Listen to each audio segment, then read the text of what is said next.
నమస్కారం city news కి స్వాగతం ముందుగా ముఖ్యాంశాలు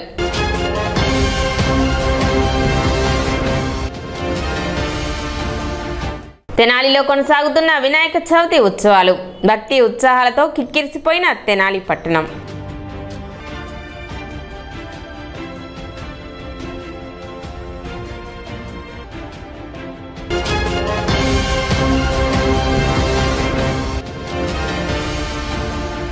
Tenali the Visakhapatnam cooperative bank limited 57వ శాఖను ప్రారంభించిన RBI general manager RK మహనా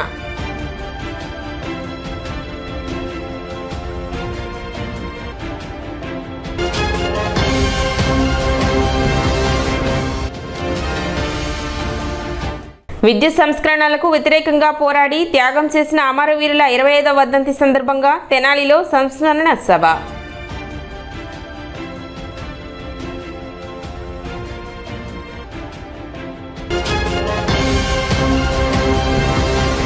Tenali Annabathuni పురవేదికపై విద్యుత్ సంస్కరణలకు వ్యతిరేకంగా పోరాడి త్యాగం చేసిన అమరవీరుల 25వ వర్ధంతి సందర్భంగా గురువారం సంస్మరణ సభ జరిగింది. కార్యక్రమానికి సిపిఎం సీనియర్ నాయకుడు షేక్ హుస్సేన్ వలీ అధ్యక్షత వహించారు.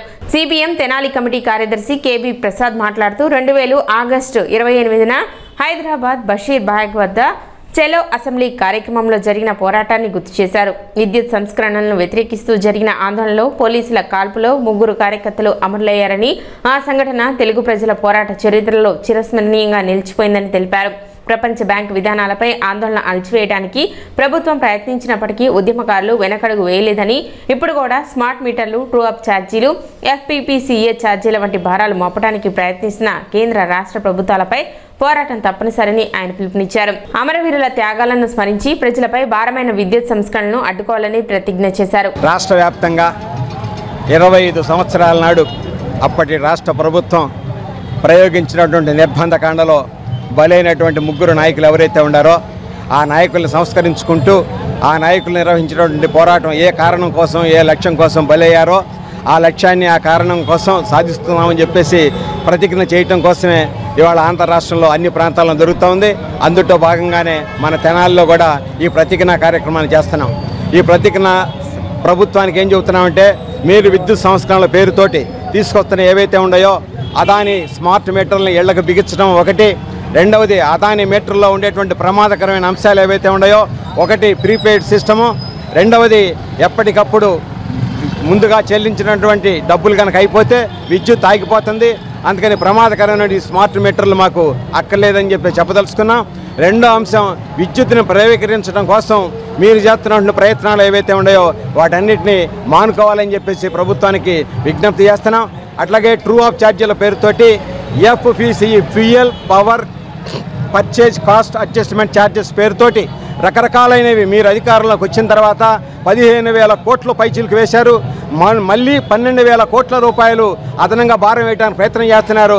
దీన్ని మేము అంగీకరించము, ప్రజలు అంగీకరించరని చెప్పేసి సాక్షాత్తు విష్ణువర్ధన్ రెడ్డి, బాలస్వామి, రామకృష్ణ సాక్షిగా మేము పోరాటానికి సిద్ధమవుతున్నామని చెప్పి చెప్పడం కోసం ఇవాళ ఈ కార్యక్రమంలో బౌద్ధ సంఘం రాష్ట్ర నాయకుడు వై అశోక్, మానవ హక్కుల సంఘం జిల్లా నాయకుడు P Nagaraju, Mohammed Mustafa, Mangalagiri Padma, M Adinarayana, S Subrahmanyam, K Durga Prasad, P Rajasekhar, K Prakash Babu, CH Seshagirirao, K Pichamma, M Venkanna, D Sridhar, P Rangaiah, K Murali, Karimulla, Vasu, Gopi, Darla Padma, Reddy Somamma, V Sanjeevi, B Saramma, P Sivamma, Veeranjaneyulu తదితరులు పాల్గొన్నారు.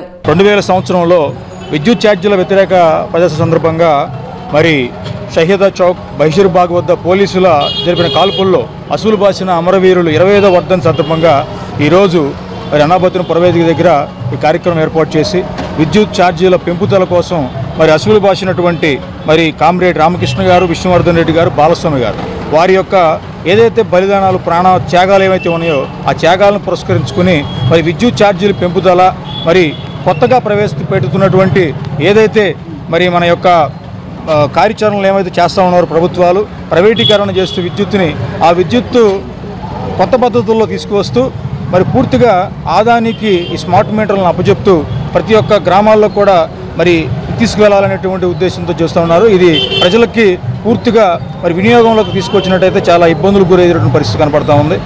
గతంలో కూడా విద్యుత్తు మరి పెరుగుదల కోసం పెంపుదల కోసం రకరకాల కార్యాచరణలు చేసినటువంటి పద్ధతుల్లో ఎవరైతే బలిదానాలు చేశారో, ఎవరైతే త్యాగాలకి చేశారో వారి త్యాగాలకి చిహ్నంగా ఈ రోజున అనాబత్తి పురవీధి దగ్గర ప్రతి కార్యక్రమాన్ని చేయడం జరిగింది. స్వాతంత్రం కోసం చాలామంది ప్రాణాలు అర్పించారు. అది ఒక దేశం కోసం వాళ్ళు ప్రాణాలు అర్పించారు. ఈ రోజున ఏంట్రా అంటే ప్రతి ఒక్క రాష్ట్రంలో జాతి కోసం, మతం కోసం, కులం కోసం కొట్టుకుంటున్నారు. ఇక్కడ ప్రతి వాళ్ళు బాడుగు బలహీన వర్గాలు ఎవరైతే ఉన్నారో వాళ్ళ హక్కుకై వాళ్ళు ఏదైతే నివసిస్తున్నారో వాళ్ళు ప్రదేశంలో కానీ, దేశంలో కానీ, రాష్ట్రంలో కానీ ప్రతి ఒక్క దాని గురించి వాళ్ళు విప్లవపరంగా పోరాడే హక్కు వాళ్ళకు ఉంది. ప్రతి ఒక్కళ్ళు గవర్నమెంట్ సిస్టమ్ అనేది ఎలా ఉందిరా అంటే రాజకీయ పార్టీకి అనుగుణంగా, అధికారులకు అనుగుణంగా ఉంది. ఈ రోజున నేను చెప్పదలుచుకుంది ఒకటే, మన భారతదేశంలో ఇండియన్ ఫెడరల్ సిస్టమ్ అనేది ఒకటి ఉంది. అది ఏ విధంగా పనిచేస్తుంది అనేది నేను గవర్నమెంట్కి పూర్తిగా వదిలేస్తున్నా. ప్రజలకు కూడా మన భారతదేశంలో ప్రజాస్వామ్య దేశం అని చెప్పుకుంటాము. ఈ రోజున ప్రజాస్వామ్యం, ప్రజలకు డెమోక్రసీ ఎక్కడుందని నేను అడుగుతున్నాను. ప్రతి ఒక్క విషయంలో, ప్రతి ఒక్క చిన్న విషయానికి, సమస్యలకి మనం ప్రతిదాన్ని గవర్నమెంట్ దృష్టికి తీసుకెళ్ళి అడగాల్సిన పరిస్థితి వస్తుంది. ఫ్యూచర్లో ఇలాంటిది బడుగు బలహీన వర్గాలకైనా, ఏ ధర్నాల మీదకైనా ప్రజలకు ఎటువంటి ఇబ్బందులు రాకుండా చూసుకోవాలని నేను మనస్ఫూర్తిగా కోరుకుంటున్నాను. తెనాలి కొత్తపేట మోటుపల్లి వారి వీధిలో the Visakhapatnam cooperative bank limited 57వ శాఖను ఘనంగా ప్రారంభించారు. ఉదయం 10 గంటలకు RBI general manager RK Mahana చేతుల మీదుగా ఈ నూతన శాఖ ప్రారంభోత్సవం జరిగింది. బ్యాంకు ప్రారంభోత్సవం అనంతరం కొత్తపేట రామకృష్ణ కవికళాక్షేత్రం నందు సభ కార్యక్రమం నిర్వహించారు. సభకు bank chairman JV Satyanarayana Murthy అధ్యక్షత వహించారు. ఈ సందర్భంగా ఆర్కే మహన్ మాట్లాడుతూ సహకార బ్యాంకులు ప్రజలకు చేరువుగా సేవలు అందిస్తూ ఆర్థిక రంగంలో కీలక పాత్ర పోషిస్తున్నాయని అన్నారు. తెనాలిలో కొత్త శాఖ ప్రారంభం వల్ల చిన్న వ్యాపారులు, రైతులు, మధ్యతరగతి ప్రజలకు సులభ రుణాలు, మెరుగైన బ్యాంకింగ్ సౌకర్యాలు అందుతున్నాయని ఆయన తెలిపారు.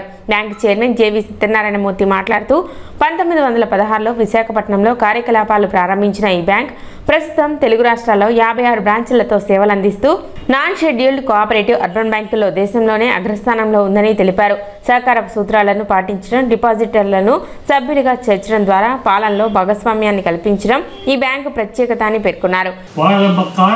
మనం నిలబడాల్సిందే, మన కాళ్ళ మీద మనం నిలబడాలి. ప్రభుత్వాలు మనకేం చేయలేవు. మన ఒకరికొకరు పరస్పరం సహకరించుకుందామని ఆ ఆలోచనతోటి ఆ రోజుల్లో ప్రారంభించారు సహకారం. ఆనాటి పరిస్థితులే ఈనాటికి కూడా ఉన్నాయి. ఈ రోజుల్లో మరింత అవసరం వీటికి ఉంది. అందుకని సహకార వ్యవస్థని పటిష్టం చేయండి. మన దగ్గర ఉన్న డబ్బులు ఏదో ఈ బ్యాంకులు ఉన్నాయేమని నేను చెప్పాను. మంచిది, మీరే కలిసి 10 మంది కలిసి ఓ చిన్న సంస్థ పెట్టండి. ఆ వీధిలో లేకపోతే ఆ గ్రామం సహకార ఒకరికొకరు సహకరించుకోండి. ఇప్పుడు అంటున్నారు కదా, మన దగ్గర పెద్ద పేదరికం అంతా తగ్గిపోయిందని కానీ ఆ లెక్కలే అంగీకరిస్తే నిజానికి 20% 15% పేదలు ఉన్నారు, మిగతా వాళ్ళంతా బాగానే ఉన్నారండి అని కొంచెం ప్రభుత్వం లెక్కలు చెబుతున్నారు కదా. అంతమందికి ఇంతమంది కలిసి బతికించుకోలేమండి. ఆ బతికించుకునేటటువంటి మెకానిజంని ఏం తయారు చేసుకోలేదు. అది పెద్ద కష్టమా? కానీ మన ప్రభుత్వాలు ఏం చేస్తున్నాయంటే ఇవి సంపదను కొద్ది మంది దగ్గరే పోగుపడేట్టుగా చేస్తూ ఉన్నాయి. మన దేశంలో కూడా ఇవాళ అట్లానే జరుగుతూ ఉంది. అందుకని ఐసీఏ కాన్ఫరెన్స్ని ఇక్కడైతే జరుపుకోమని అన్ని ఏర్పాట్లు చేశారు. కానీ పాపం వారు చెప్పిన ఫిలాసఫీని మాత్రం మన దేశంలో కేంద్ర ప్రభుత్వం అనుసరిస్తే ఇట్లా మన దేశంలో 1% ఉండేటటువంటి ధనవంతుల దగ్గర ఉండేటటువంటి వెల్త్ అంత పోగుపడదు. మరి 80% మందికి మేము రోజు బియ్యం కూడా పంపిణీ చేస్తున్నామని చెప్పుకోవాల్సిన పరిస్థితి ఉండదు. ఈ కార్యక్రమంలో బ్యాంకు పూర్వ chairman Manam Anjaneyulu, Gutti cooperative town bank chairman Sheikh Abdul Jilani, Hyderabad the citizen cooperative society chairman Rangaraju, Tanuku Vani cooperative urban bank chairman M Venkataratnam, Tenali Kakatiya cooperative credit society chairman DL Kantharao, the Guntur cooperative urban bank chairman B Srinivas Yadav, the Pabatla cooperative bank chairman G Venkatrao, the Guntur Mahila cooperative urban bank chairperson KV Sujatha, the Tenali cooperative bank chairman Mangamuri Hariprasad, Repalle cooperative bank limited chairman Gogineni Subbarao, మాజీ శాసనసభ్యురాలు గోగినేని ఉమా, ప్రముఖ వ్యాపారవేత్త కొత్త సుబ్రహ్మణ్యం తదితరులు పాల్గొన్నారు. I am very happy to inaugurate this branch in Tenali. I hope this branch will bring lot of financial inclusion to the area. It's already financially included. I was told a lot of banks are there, branches are there in this area. But with additional branch, definitely it will give additional access to the customers, to the general public. It will definitely enhance the financial inclusion of the country. I hope it will continue to give good services to the customers and bring more and more customers to the fold. Thank you. ఈ Visakhapatnam cooperative bank తన 57వ బ్రాంచ్ని ఈరోజు తెనాలిలో RBI general manager Shri మహానాగర్ చేతుల మీదుగా ఇక్కడ ప్రారంభించడం అనేది జరిగింది. 1916లో ఈ బ్యాంకు స్థాపించబడింది. అది 83లో మానవ ఆంజనేయులు గారు దీని చైర్మన్ అయినప్పటి నుంచి ఈ బ్యాంకు అభివృద్ధి ప్రారంభమై ఈ రోజుని 57 బ్రాంచులకు వచ్చింది. దక్షిణ భారతదేశంలోనే నెంబర్ 1 బ్యాంకుగా అర్బన్ బ్యాంకింగ్ సెక్టర్లోని దాదాపు 8,000 కోట్ల రూపాయల వ్యాపారంతో ఉంది. తెనాలిలోని ఈరోజు ప్రారంభించినటువంటి ఈ బ్రాంచు మధ్యతరగతి, దిగువ మధ్యతరగతి, పేద వర్గాలకి బ్యాంకింగ్ సేవలు అందించేటటువంటి లక్ష్యంతో సహకార సూత్రాలకు అనుగుణంగా బ్యాంకింగ్ రంగ కార్యకలాపాలు నిర్వహించేటటువంటి సంస్థ. ఈ బ్యాంకు ద్వారా అనేక సంక్షేమ పథకాలను కూడా మేము అమలు చేస్తున్నటువంటి నేపథ్యంలో తెనాలి పట్టణ ప్రజానీకం ఈ బ్యాంకులో సభ్యులుగా చేరి అలాగే ఖాతాలు చేర్చి ఈ బ్యాంకులో సేవలు వాళ్ళు పొందవలసిందిగా కోరుతా ఉన్నాం. తెనాలిలో వినాయక చవితి ఉత్సవాలు 2వ రోజుకు చేరుకున్నాయి. పట్టణమంతా భక్తి ఉత్సాహాలతో కిక్కిరిసిపోయింది. పట్టణంలోని పలు ప్రాంతాల్లో ఏర్పాటు చేసిన మండపాలు భక్తుల రాకతో రద్దీగా మారాయి. చిన్న విగ్రహాల నుండి 20 అడుగుల ఎత్తైన భారీ విగ్రహాల వరకు ప్రతి చోట కళాత్మకంగా అలంకరించిన గణనాథ విగ్రహాలు ప్రజల చూపులను ఆకర్షిస్తున్నాయి. ప్రత్యేకంగా వెలుగులు నింపిన విద్యుత్ అలంకరణ భక్తులను ఆకట్టుకుంటున్నాయి. అనేక మండపాల్లో వేద పారాయణాలు, భజనలు, హారతులు కొనసాగుతుండగా మహిళలు, యువతులు వినాయకునికి పూజలు అర్పిస్తూ కోరికలు కోరుకుంటున్నారు.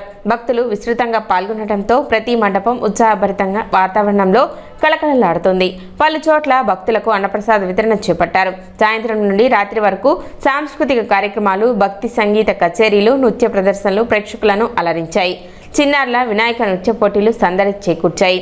వినాయక నవరాత్రి ఉత్సవాలలో భాగంగా పాలాభిషేకాలు, హారతి, సాంస్కృతిక ప్రదర్శనలు మరింత వైభవంగా నిర్వహించనున్నట్లు మండప నిర్వాహకులు వెల్లడించారు.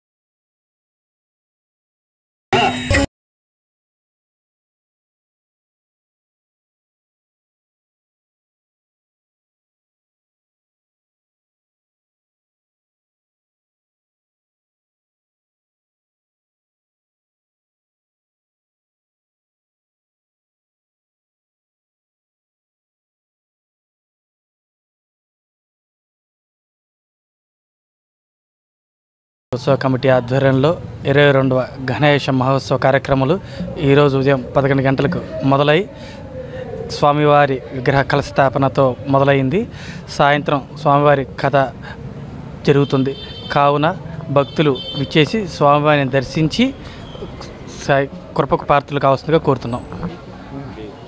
తెనాలి మారిస్పేట 21వ వార్డులో చిన్నారి ఫ్రెండ్ సర్కిల్ మరియు శ్రీ లక్ష్మీ గణేష్ యూత్ ఆధ్వర్యంలో జరుపుకుంటున్న వినాయక మహోత్సవాలు ప్రస్తుతం 19వ సంవత్సరాన్ని చేరుకున్నాయి. 19వ సంవత్సరం కూడా ఆ వినాయకుడి ఆశీస్సులతో ఈ సంవత్సరం కూడా ఎటువంటి నిర్విరామం లేకుండా ఆ వినాయకుడి మహోత్సవాలు పూర్తి కావాలని కోరుకుంటూ 4వ రోజు స్వామివారి నిమజ్జన కార్యక్రమం మరియు అన్నదాన కార్యక్రమం జరుపుకుంటున్నాం. మన మారిస్పేట భక్తులందరూ కార్యక్రమానికి హాజరయ్యి విజయప్రదం చేయవలసిందిగా కోరుకుంటున్నాం. వినాయక చవితి సందర్భంగా మేము ఇక్కడ ఎన్టీఆర్ సెంటర్ రైతన్ నగర్ తెనాలిలో 25వ సంవత్సరం అయినటువంటి వినాయకుడి బొమ్మ పెట్టామండి. సో ఇది ప్రతి సంవత్సరం జరుగుతున్న ఆనవాయితీ అండ్ ప్రతి సంవత్సరం మేము మాకు తగినంత ఉన్న దాంట్లో మేము మొత్తం అరేంజ్ చేసాం. సో అయితే నేను ఎన్ఆర్ఐ అయినప్పటికీ ప్రతిసారి ఇక్కడికి వచ్చి మేము ప్రతి వినాయక చవితికి చేసుకుంటామండి ఈ వినాయకుడిని. సో మేము ఉండేది ఎన్టీఆర్ సెంటర్ రైతన్ నగర్ తెనాలి అండ్ ఇదేమో 25వ సంవత్సరం వినాయకుడు అండి. And thank you so much. ఇప్పుడు చిన్న విరామం.